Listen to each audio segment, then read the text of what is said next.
Hey everybody, how you guys doing? It's Mike Brunn here. Let me start this off by first saying thank you to everybody. Last week I posted my latest interview with Vinnie Vincent, straight from his May Metal Madness party, and the feedback so far has been phenomenal. Over 20,000 views in the first week. I want to say thank you to everybody who watched. I really appreciate it.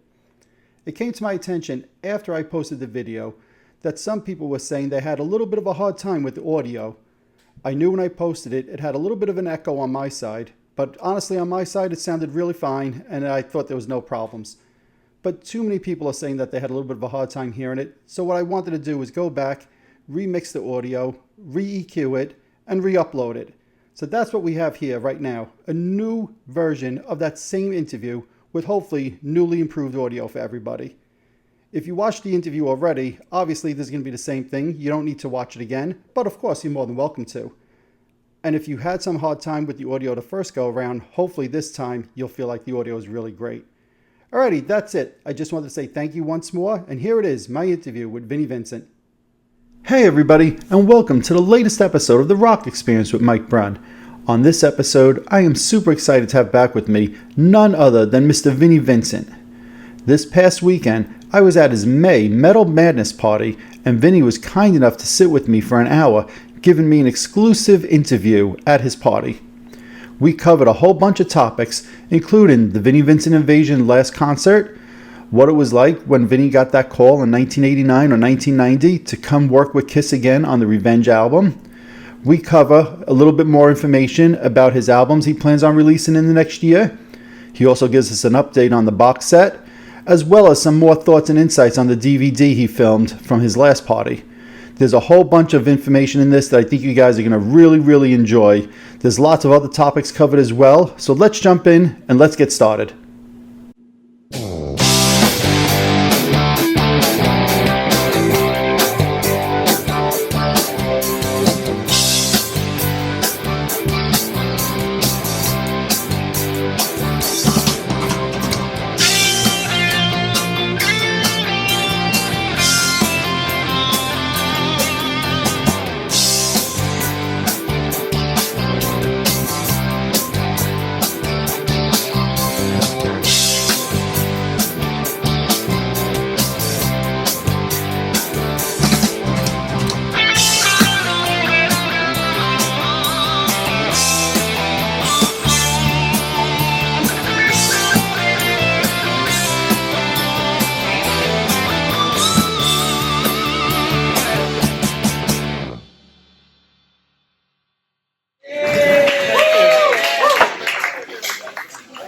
I don't know about you guys, but I had a blast. Absolutely. I think that's been gone all about we have, right? That we had a great time. We had a great time watching that 2-hour performance today. 2 hours, right? Is that all it was? Just 2 hours? That's all. I was exhausted watching it. So 2 hours. I think everybody should say they had a great time today so far. Thank you. Did you guys have a good time? Yeah! Was I magnificent? Always got there. What I want to do though is take us back August 26th, 1988. Whoa. The last Vinnie Vincent Invasion show. Wow. The All Systems Go tour. Whoa. What do you remember about that show? I couldn't wait to go home. I couldn't wait because it was like it was a good dream gone bad. I know you guys don't want to hear that, but it was a great, it was like a magnificent dream that I had that I thought started wonderful, and it gave me everything I wanted musically, but the combination of things just didn't play through the way I wanted it to. So after that, I said, okay, I'm going home. I'm going to revamp everything and go back to the beginning, where when the beginning for me was 84. 83, 84. It's mainly 84. And last I heard from a few bandmates was, I think it was March. What was the last Kiss tour? Last Kiss April show? 84. I think it was April 17th, 84. You remember, right? Wow. If I got my dates right. April 17th. Give or take a day. You're right. So, a few of my bandmates said to me, we're going to get together in 6 weeks, and we're going to play each other the songs that we wrote for the new record. So you go home, write your songs. We're going to write, and we'll meet in about six weeks. So I had gone into a recording studio, and I had all these songs written. One of them, I had actually the first side of Vinnie Vincent Innovation was all written within 6 weeks. So the boys have been rock, shooting full of love, animal, twisted, no substitute. And I thought, everybody knows this story, so I won't go too much into it. But what that led into was one situation with my ex-bandmates didn't work out the way I was hoping, so it led into something that was going to be called Vinnie Vincent Invasion, which really was not intended to be a band. Vinnie Vincent Invasion was essentially me. I was signed to the record label. My idea was to create the music, record it, and have a very limited. My scenario would have more or less been not a band, but a solo artist. So where that took me was the direction had shifted. It took me into a place I wasn't really wanting to go, which was create a band. But it was the era of rock bands. And if you were a solo artist in those days, it was you were very different. You were on the outside of the mainstream, right? As opposed to the bands. Speaking, absolutely. The bands are on the mainstream, you know? Yeah. So you tell me, what was the band situation like? Everybody was cute, good looking, Without a doubt. image, Lots of makeup, lots of hair.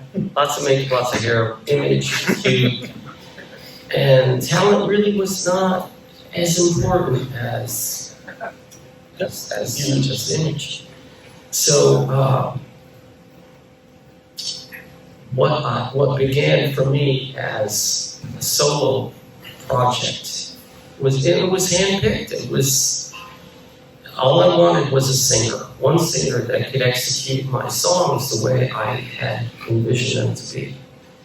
And when I met Robert Fleischman, I went, oh my God, never has there been a voice like that. So for me, it was my Jimmy Page, Robert Plant moment in time, where I thought I just found everything that was important to me, musically speaking. And Vinnie Vincent Invasion really was the name of the album. It was not the name of a band. But of course, as life would have things, I was walking into an unknown world at that time. And we always say, if I knew then what I know now, you know? But life doesn't give you that wisdom until when it wants you to know what it wants you to know. So at that time, and I'm going back, I'm going to be answering your question, so it's coming around. So, tell your story. It's your story. So, where this went was the dream, the creative dream, the achieving that goal, that vision I had, and I said, I found it. You know, I found it. I can't believe I found it. And I bet everything, every last penny I had I left a band, I left a very big band to do this without any guarantees. I was completely vulnerable. I was alone. I was just operating on a hope, a dream, a prayer, and an idea and songs. So I remember demoing everything in a recording studio, and I sat back and I listened and I said, this is so good, you know, this is way better than I ever thought I could achieve. And I couldn't work things out with my bandmates on a business level. And I said, okay, live or die, I'm rolling the dice. Let it roll, you know, I'm gonna gamble my life away on this. But I believed in it. So it wasn't as much of a gamble because I was dead sure of what I was hearing musically on tape. So the demos we ended up with Robert Fleischman singing, was Boys Are Gonna Rock, Shooting Full of Love, and No Substitute. So with all the songs I recorded, those were the songs that I said, okay, I'll take 3 songs and try to find a record deal. So I played it for all the people I knew at that time. Wow, Vinnie, you really got something. This is real impressive. But it wasn't until it found Chrysalis Records that they flipped out and flew me to New York, because I was living in California then. And they flew me to New York City, and they said, we're signing you right now. This is everything we had been looking for. Okay, so now we got into the 2 versions of Chrysalis Records, because this is going back, this is going to answer your questions. There's 2 versions of Chrysalis Records that existed from the time that I signed with them in 1985. They signed Vinnie as a solo artist. Vinnie Vincent was a solo artist. And they essentially let me have total freedom in the recording studio. It allowed me to produce the record. And they saw my vision as I saw it. By somewhere about the same, within 18 months, they went through an entire upheaval within their creative structure of that record label. And they brought in new people. And new people said, oh, let's commercialize Vinnie. Let's make Vinnie commercial. Let's make Vinnie mass appeal. Let's play the game. And I said, no, that's not what Vinnie Vincent is. You don't understand, you don't get it. So they said, well, let's go with cute and happy. And I said, we'll do it. So in comes new management, in comes new record people, in comes new perception of Vinnie Vincent. So by the time the new perception came in, I said, either you do it my way or I am aborting everything. It's abortion. I said, you're not going to do it. They said, oh yeah, we're doing it. Because if you don't do it, we have tours lined up, we've got this lined up, that lined up, this lined up, and you will press a self-destruct button on your career. So it was a very difficult moment for me. Now, where I'm going with this is when I said, if I knew then what I knew now, I would have said, go ahead, blow it up. You press the button, nuke it, I don't give a shit. Because I know what's right for me musically, I know where I want to go. You guys want to blow it up, it's your business. But if you want to see the real deal, you let me do what I need to do. But that didn't happen because I was not where I am today. So, circling back to this question, brought me into, what was the date of that show? August 26, 1988 in Anaheim, California. So with All Systems Go, it was an album that I thought was, going into it, I said, okay, Can I make this work? Can this be, as good as I want it to be? Because I love the songs, but by the time the record got recorded, I knew halfway into it, it wasn't going to work for me. So I said, I'm staying home. I should pull the plug on this, but for reasons I just explained to you, I didn't. So it just was, like, let's get this over with, and let me just revamp everything, So that date that you're talking about was the last show. The last show in my mind was get me in the limousine, let me go home. I've got the new record already planned. I'm canceling out this thing that it manifested into. And I was getting everybody back that made the first Vinnie Vincent invasion what it was. It says, okay, no problem. I've got all these new songs written. And I can remember the drive home was like a mental cleansing process for me. So I had the new album had already been recorded mentally. I heard it. I knew the songs were all written. I had everything finished and ready to go. So I said, I need a vacation.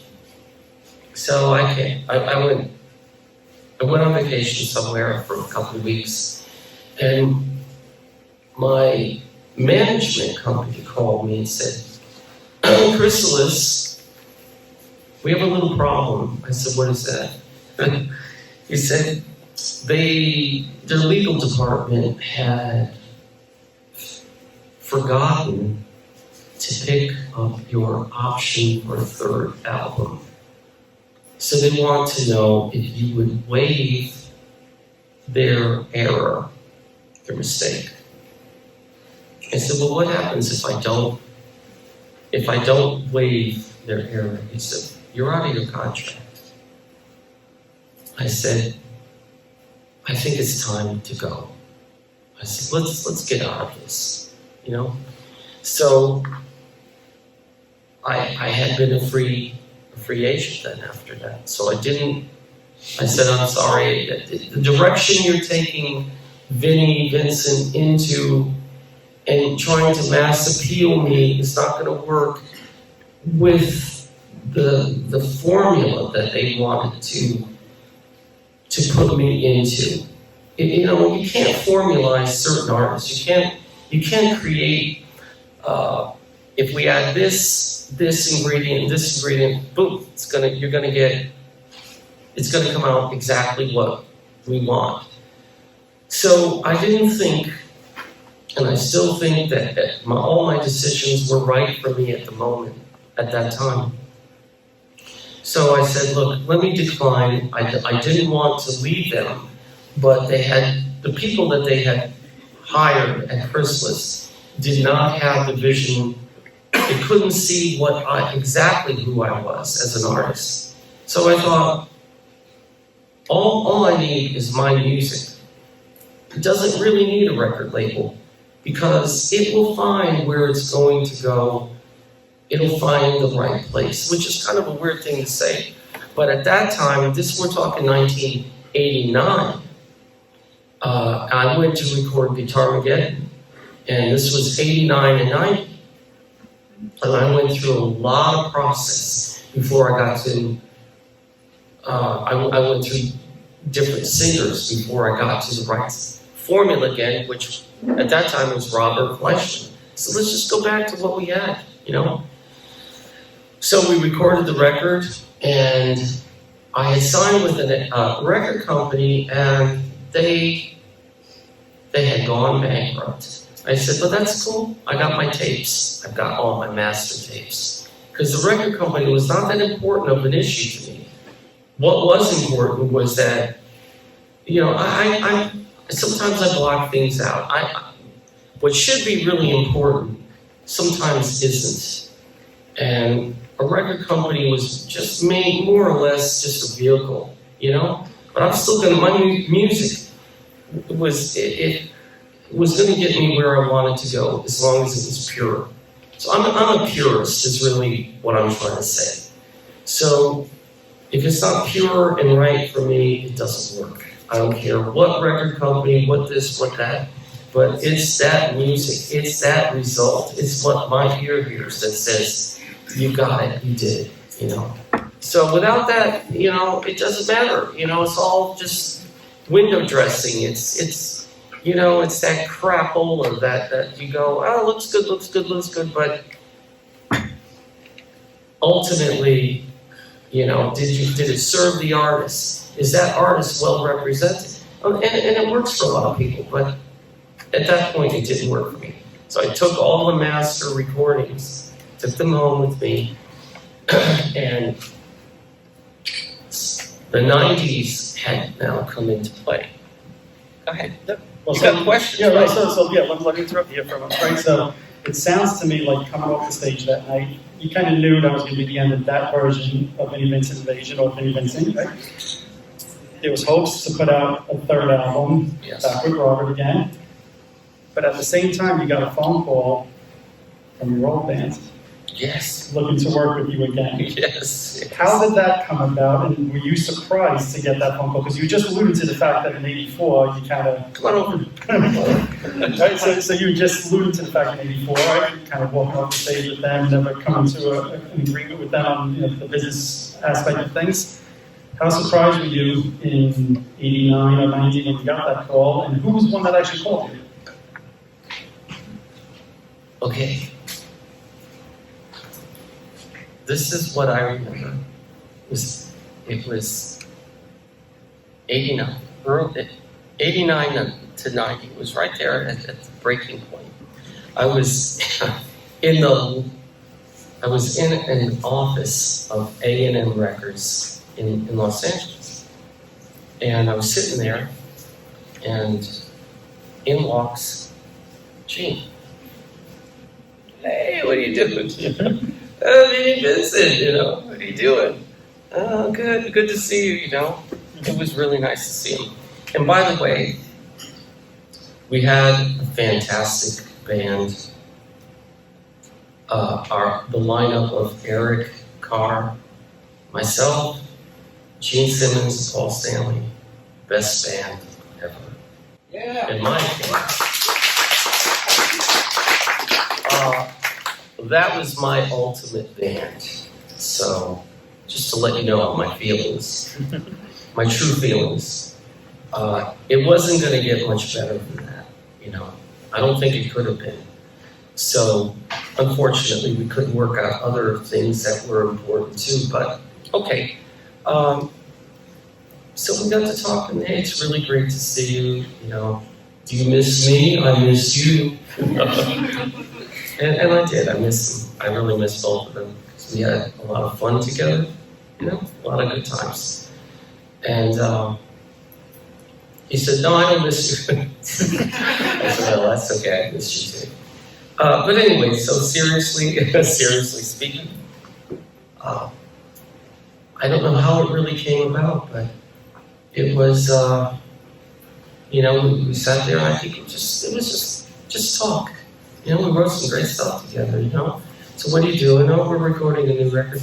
And I think I said to him, well, let's write together, you know. Come on, you know. What we do is great. So I said, if you want me, here's my number, give me a call. You know, let's just do it again. And a few days later, actually, I think it was either the next day, I think it was the next day or that evening, we went out to dinner at the Melting Pot. I never forget this. There was a place called the Melting Pot on right in Hollywood, not far from A&M Records.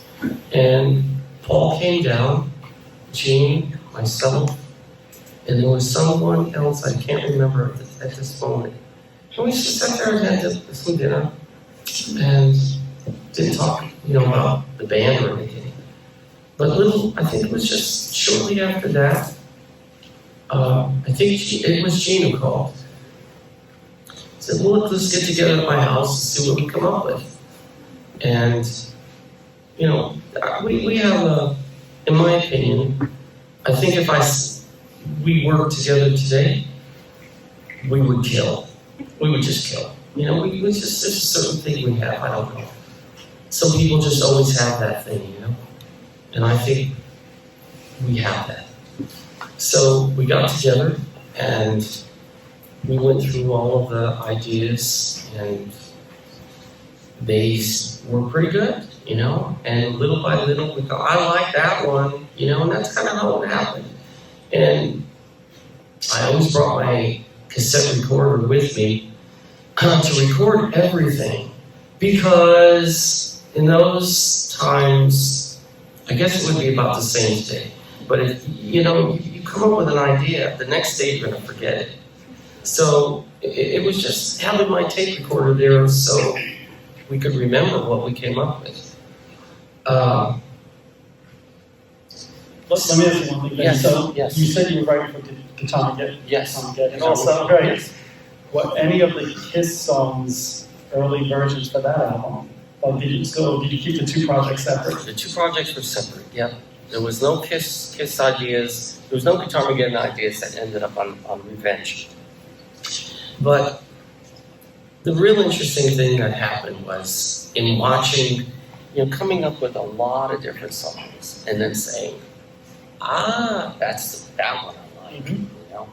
And once we got to that place where we were scoring, as far as I'm concerned, we hit home run after home run. And I still have the recordings. You guys wrote more than just the three songs that are on the Oh, album. hell yeah. Oh, man, this is just my opinion. Whatever it's worth, it's probably nothing. But speaking for looking back, knowing the song ideas we had, there was at least 6 more songs. An album is 10 songs. We used 3. In my opinion, there was an entire album of songs that were absolute kill songs. Gene and I wrote one together called I Wanna Live. And I said, you know, this has got to be on the album. I mean, are you kidding me? You know, this is not going on there. I don't know what was going on in their world, but in my opinion, you just put the best songs on your record. The best. You know, otherwise. But you know what? People's ideas are the best songs may not always be what someone else thinks. As far as I'm concerned, my own little opinion, Vinnie's opinion, was you go with this, and this. And you got a kill record. Unholy was kill. I Just Wanna was great. Hard Chrome was great. But we came up with a song called Reptile House. You ever heard that? I've heard the title before, yes. Okay. Well, on Vinnie Vincent Archives, which is something that is in the plans still, but this world is changing now, and it'll be out in vinyl.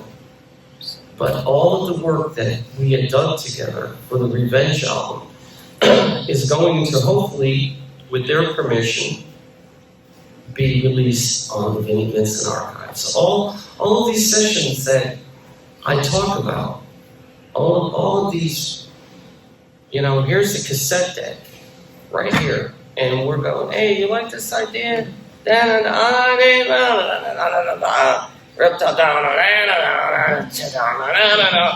right here on the cassette deck. So all of that stuff that I captured out of all those years, from Creatures of the Night, Lick It Up, and Revenge, all on tape.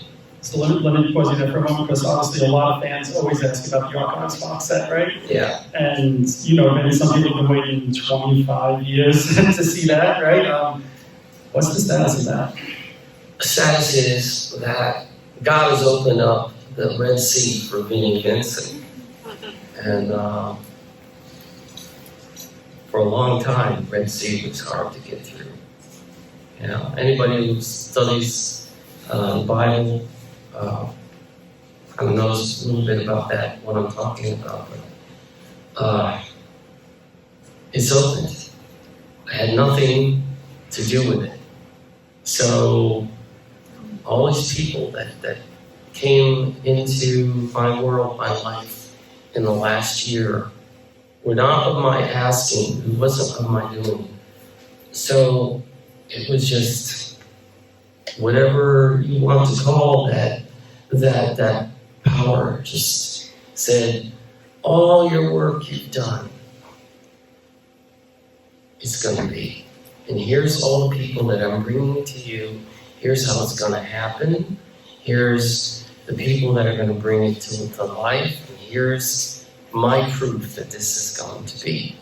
So we're already into the mixing stage of a lot of the 2-inch masters that have been sitting for 30 years, over 30 years.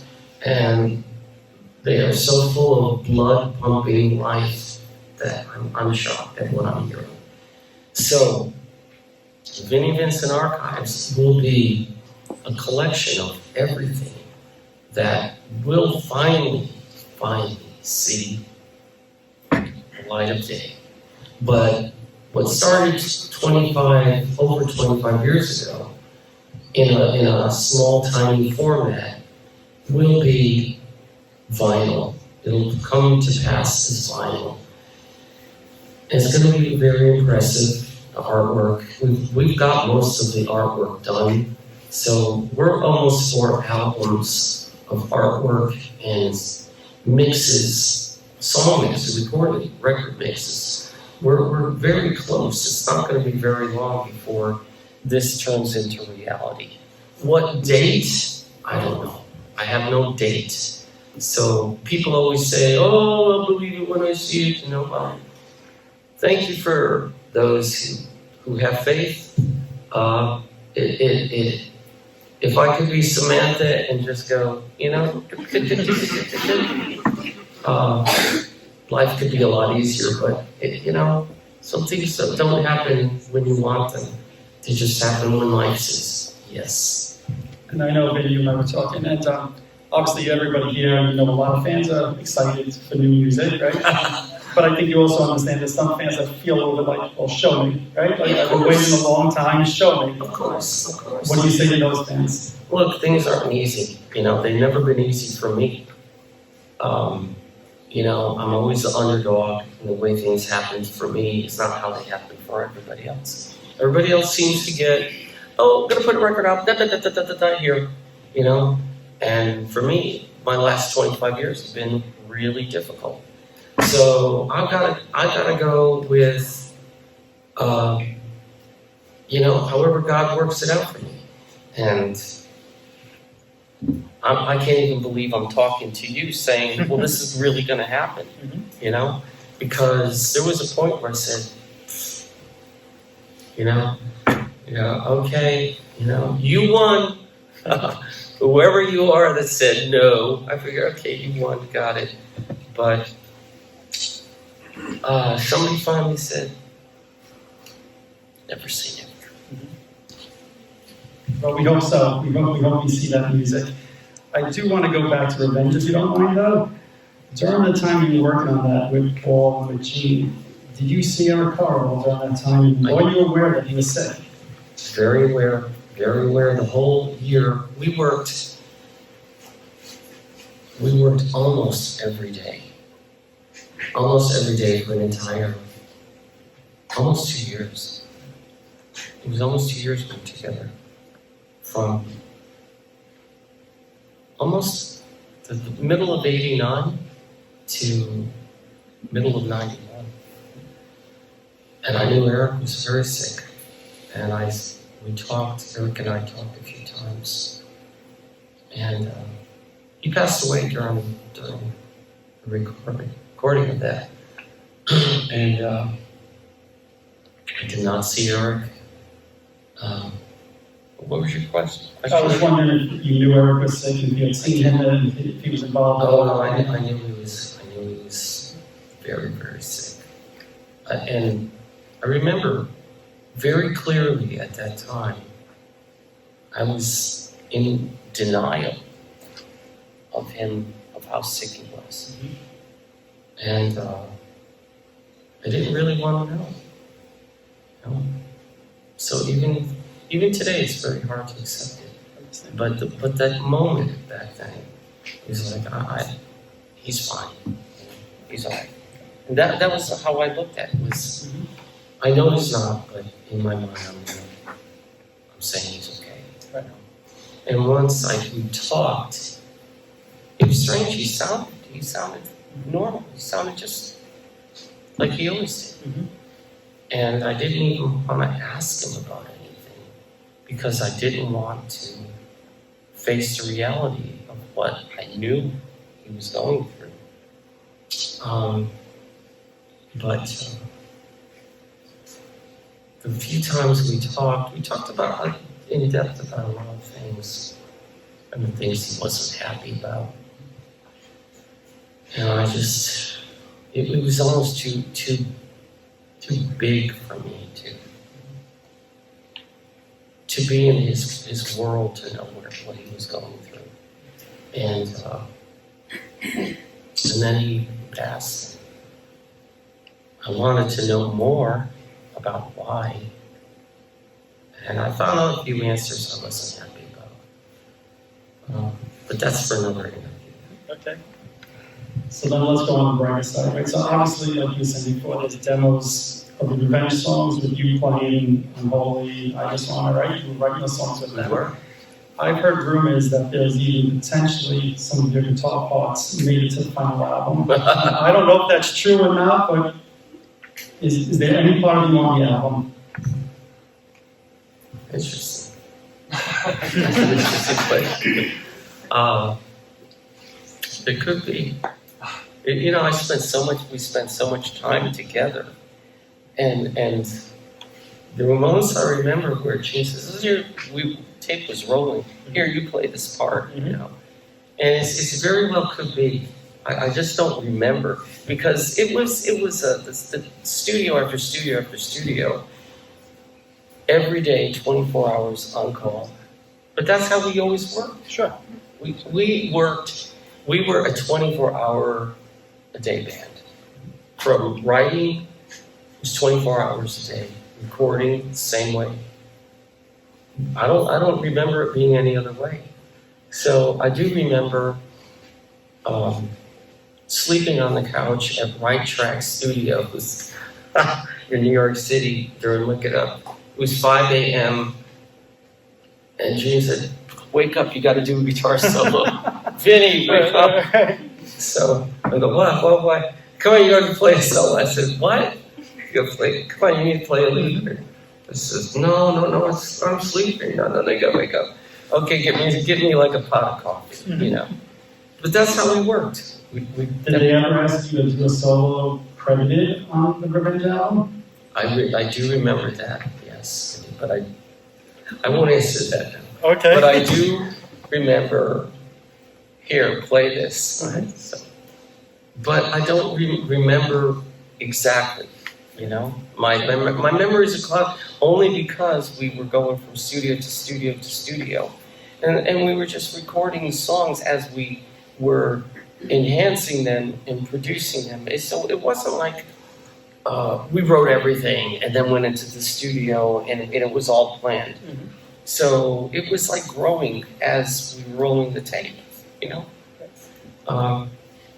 So we would, you know, even for the recording of Unholy, I have stacks of loose leaf binders with lyrics after lyrics of, okay, what was the most evil event that ever occurred throughout history? All right, let's go from here to here to here to here. We covered every you know, horrible event in the world, you know, or at least most of it. And so we were writing as we were recording, is what I remember. Now I know Bob Ezrin produced the album. Bob, yeah. And he has a writing credit on Bob Crumb. Yes. And I've heard, I believe, where it's actually you, Paul, and Bob in a room. So sometimes a producer just modifies something, puts his name on it as a songwriter, but you actually wrote with Bob, is that correct? Yeah. Talk about that. Oh, Bob was great. I love Bob. He was fun to be around.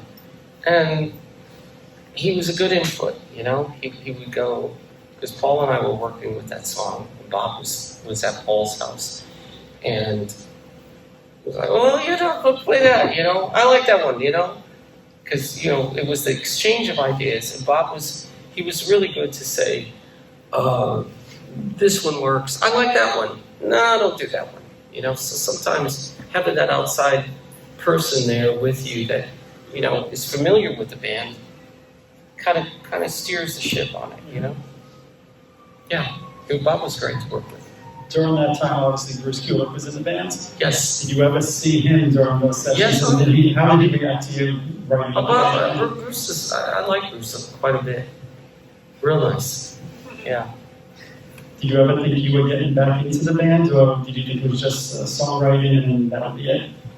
That was a moment right there where you want my honest opinion? Of course. You want me to bullshit you? No, give it to us honest.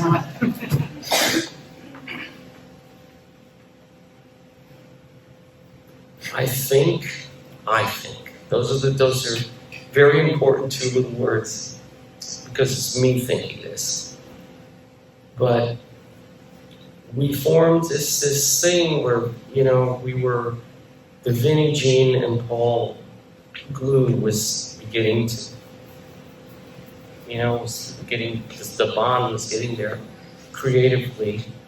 And then we're talking about at that time, in my humble opinion, in my heart of hearts, in my private world of my own mind, I believe that there was a moment where if it was whoever was driving the car was going to turn the wheel. But there was a moment where it could have easily happened where I would have been back in the band. But this is my opinion.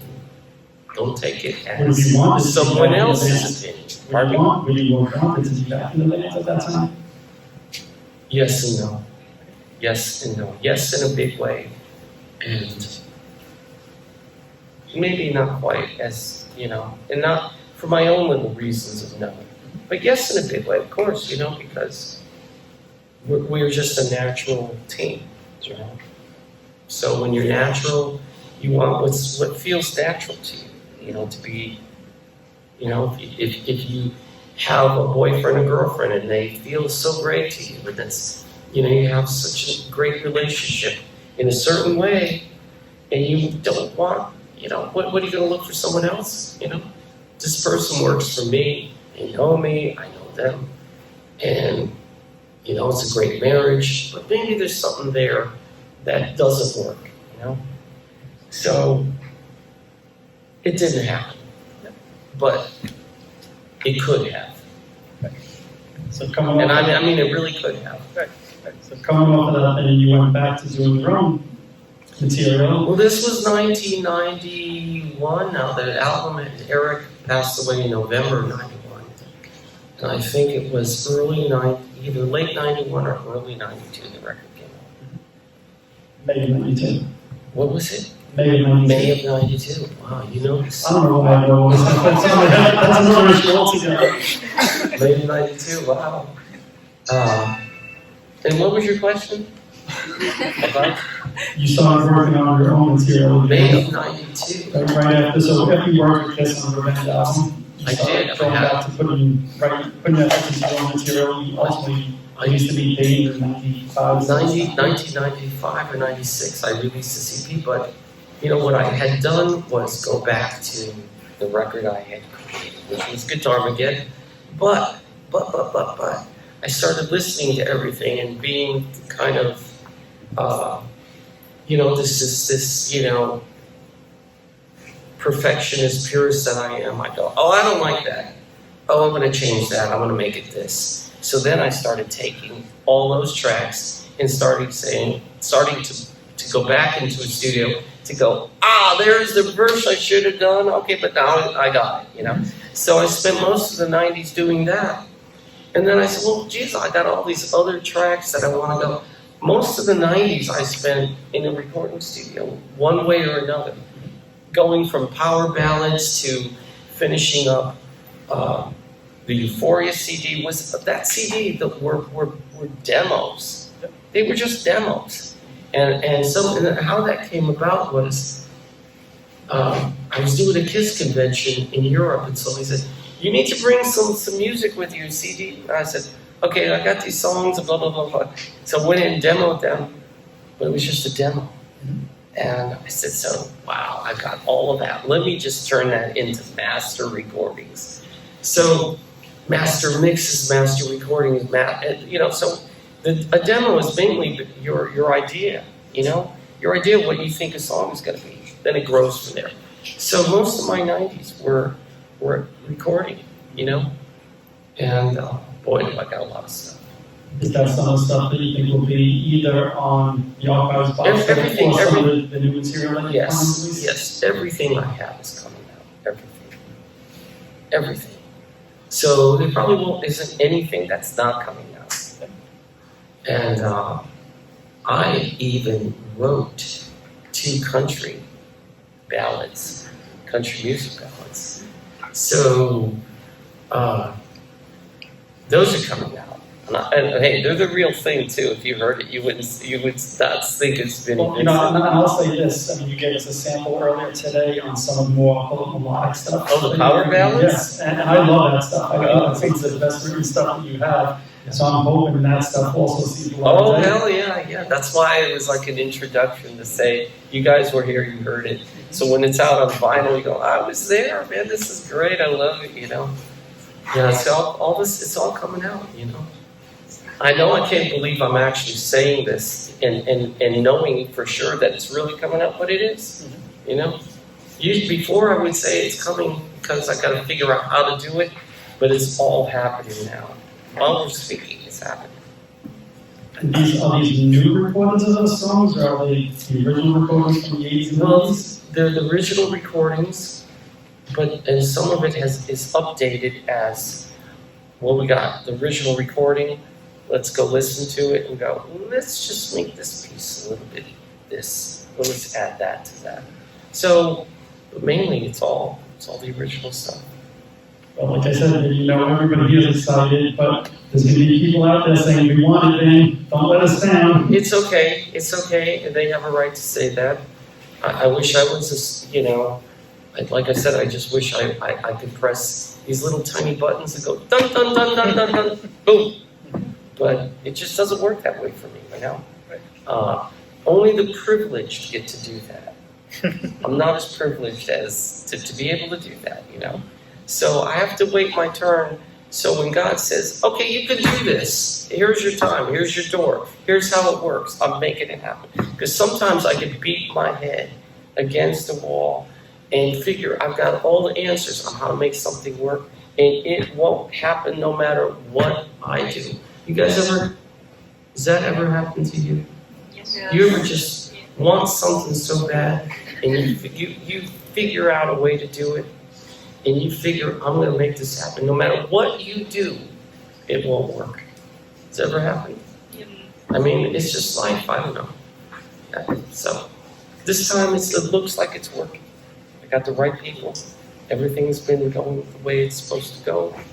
If everybody's good and they get their honor badge and it all works, and this comes to fruition, I'm gonna be a happy clan. Sounds excited. And I have to say, I actually really loved hearing that outtake or demo from Your Systems Go album today. I've never heard that before. That was a great song. Did you like that? That was a great song. Thank you. You liked it. All right. I'm so glad you liked it. It was a song I thought, you'll love this, And one thing that I thought to myself after all is, I haven't allowed myself to embrace that album. And people have said to me, we love that record. And I said, well, I don't. We love that record. And I go, okay. So somewhere in all of this, I decided, well, why am I denying myself that album? It was different. It was different on its own basis. So I thought, I want to embrace that record now. I'm ready, even though I know the shortcomings of what it is, It's still part of my legacy. And the songs I do love. And I thought, with all the people who do love it, I will love it with them. Does that make sense? Totally makes sense. And I have to tell you, Ben, I was surprised to actually hear you playing, say, one of the songs from that album, because in the past you have been a bit more negative, if I can tell you about that. I react to art, you know? So when I see a beautiful painting, it's the same thing happens to me. It's orgasm. So music is a work of art. If I hear it right, and it is, I go, man, I love it. The first time I heard Whole Lot of Love, it was orgasm. I mean, I honestly orgasm. So if music doesn't have that for me, I'm disappointed, I'm let down. But this song particularly was so 80s, it felt so good, you know? It just, something about it. I saw that beautiful period of time just flash, and it was like one after the image after another, and I'm like, man, wow. So it sounded so good, the recording was so good. Let's do this, you know? And I want to put this out so people could enjoy this, you know? I'm glad you liked it, though. No, I liked it a lot. So, you know, with your, I'll say, newfound, appreciation or maybe acceptance, is the better word? Acceptance. Go there, any songs you listen to now, you say, you know, I actually like that. That is a good version of that song. There's so many. I loved every song on All Systems Go. That was supposed to be my crowning achievement. But, okay. But the songs I loved, I still love them. And I think I listen to Love Kills and I say, that's good. That's good. You know? There's still a few songs out there that really still say, that's good. A lot of the rock stuff, still good, you know? But if people, fans, you know, if they love that record, I will love that with them. So, you know, I would go, yeah, I love it, okay. You know, I'm not going to fight it. I love it. Last week you did a brief interview online and you mentioned possibly doing some live shows in the future. Well, this is not the end of this. Okay. This is only the beginning. Mm-hmm. But this all began with the Vinnie Vincent birthday bash. Mm-hmm. And then we said, well, that was so much fun. Let's have another one. And I think we did the Christmas show. You came to the Christmas show, didn't you? So it was all just feeling it out. And I'm going, you know, this is what I want to do. I just love being on stage, you know. This is like being 16 years old again. And I'm inviting my friends down to the basement, you know. And hey, you know, we're playing, you know, we're going to have a party at my basement. Mm-hmm. And, you know, believe it or not, putting these shows on costs a fortune. So don't let this think this is not your basement, you know. It's very expensive to do this.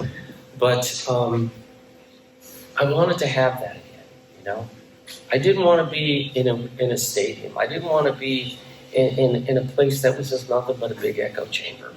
I wanted to be in the best controlled environment that was like a club atmosphere, but controlled. Because I don't want to play in a club.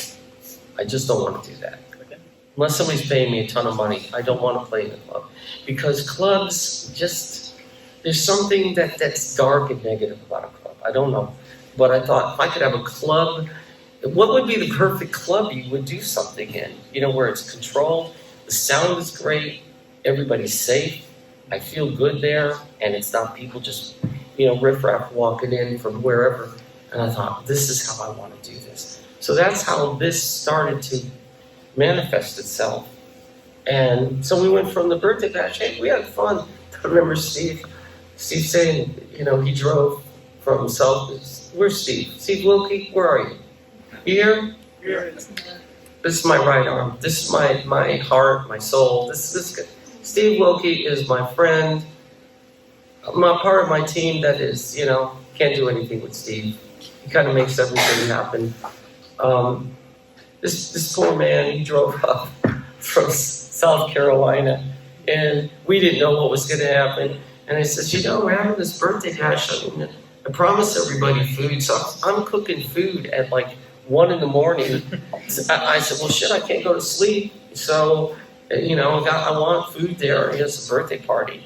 And so I'm cooking food like from 1 to 6, 7 in the morning. And he's driving up. I haven't gone to sleep yet. He's driving up and I'm going, Steve, where are you? He goes, I'm almost there. It took him 7 hours to drive up. So I said, I'm not finished with the food yet. So he says, well, we'll meet you up there. I'll be at the hotel. And it's okay. So I'm loading up my car with all this food. And I said, are we going to make this? Is this going to happen? He said, yeah, we'll make it. So it's like, by the time we got here, it was like 3 or 4 o'clock in the afternoon. And he says, everybody's waiting at the hotel. They're getting pissed off. I said, shit. I said, okay, we set up everything really fast. So we set everything up. We put everything on the table. And I'm like, we're going to get the tablecloth, get all the food down. And I said, Steve, are we going to do this? Yeah. I said, well, shit, what about my amp? So just put a mic in front of it. Because I wanted to play, And so I had my little baby amps, but I had it. It was sounding good. So we had. Did you come, son? Yeah. You were here, right? Yeah, of course. So I said, oh shit, just put the mic in front of this and turn it up, So I was playing on stage and I go, man, I'm happy. Just happy. I've been up all for 24 hours straight, just cooking food, So we got everything here for Steve. He's going to drive. He's driving. We got the food in the car. And he's driving. He said, we're going to make it. It's like a comedy. Oh, shit. It's like a comedy. Just get the food. Get the amps. I said, okay. I'm on stage playing. Oh, fuck. This is so funny. So, okay, guys, excuse me, but this is kind of letting off a lot of, this is like after months of preparing for everything. So, anyway, I thought we had a great time. We're driving home like at 2 in the morning. I had a great time, And I said, is that a giraffe in the road? He said, because I'm so tired. I said, wait, you're going to hit the giraffe. He said, what are you talking about? There's a fucking giraffe in the road. It's just how I was hallucinating because I was so tired. So I'm driving. He's driving and I'm falling asleep. Oh, you there? I said, yeah, you good? It took 2 hours to get home. And I said, man, we had a great time. Let's do this again. And we got something. Let's do this again. So, you just like, there's punishment, but there's like a reward, That's, here we are, 5 shows later, Yeah. So, but then, halfway through all this, I said, I just don't want to just get up there and play. Let's do some songs. But I got an idea how to do this. So, of course, God says, well, here's Carrie. He's going to make this all work for you. And Phil and Rob. And, we're going to make it all happen with the right people to make Vinnie be in where I wanted to be, in my own environment. Listen, I got the best band I ever wanted right now. Because if this technology was available in 1986, you would have seen Vinnie Vincent Invasion just like what you thought tonight. Interesting. Yeah, oh yeah. And I think, Vin, to me, that's one of the things that I take away from having been at some of these events. Your reaction just now to me was so genuine. You could see you're so happy. And I know that, and there's a lot of people on the internet still that say, Vinnie can't play, we haven't seen the video, blah, blah, blah. Right? Stop that! I love that. But clearly you're happy, and you're content with the format the way it is. I love hearing these stories when he can't play. Right? I don't know where that even comes from, but it's like somebody comes up with something. But that's the way the internet is today. Hey, I got an idea. Let's just say this person does this. Yeah. And then you got the little world of trolls. Yeah. And they just kind of fabricate, they kind of normalize this thing like it's the truth. Okay, great, you idiots. More fucking morons. I just sit there and I go laugh. I go, yeah, right. But see, I keep these shows are private, that nobody records them, Nobody has, there's no way just to know any of this.